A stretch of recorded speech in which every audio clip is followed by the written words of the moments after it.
Ce grand 8 vertigineux, c'est l'Alpina Blitz, l'attraction phare de Nigloland. Ici, tout repose sur Kevin et cette responsabilité le rend très heureux. C'est une passion depuis tout petit. On a toujours admiré les personnes qui sont aux commandes des grands manèges. C'est magique dans la tête d'un gamin et du coup, voilà, on a toujours un petit peu une part de nous qui veut être derrière cette personne-là, derrière le pupitre, commander l'attraction. Et voilà, je réalise mon rêve.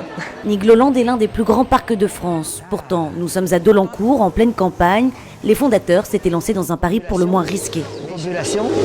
Mais je sais pas, nous on avait sixième sens qui nous disait ça va marcher.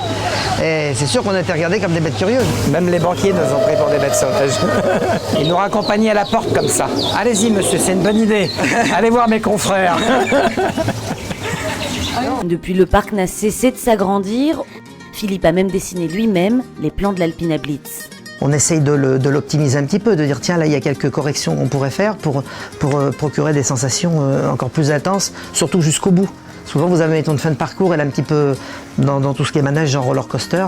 Souvent les manèges n'ont pas été assez bien aboutis et donc vous avez 200 mètres d'oreille à la fin qui sont un petit peu pas bien utilisés pour procurer des sensations. Donc là dans ce cas-là on a essayé d'optimiser le parcours au maximum. Et on a un résultat qui est formidable. Hein. Il faut dire que pour Thierry et Philippe, le monde des attractions, c'est une vieille histoire. Depuis 1838, toute la lignée des Gélis est passée par le monde du cirque et des forains. Là, ça fait près de 200 ans qu'on est dans le business, donc on a tellement été bercés dedans. Alors, je ne sais pas si ça se transmet dans les gènes, mais on a du moins été bercés depuis qu'on est enfant dans ce domaine-là. Un héritage qui est peut-être la recette du succès. Petit à petit, les deux frères forains se taillent une place de choix dans le paysage des parcs d'attractions français. Ils espèrent dépasser la barre des 600 000 visiteurs l'année prochaine.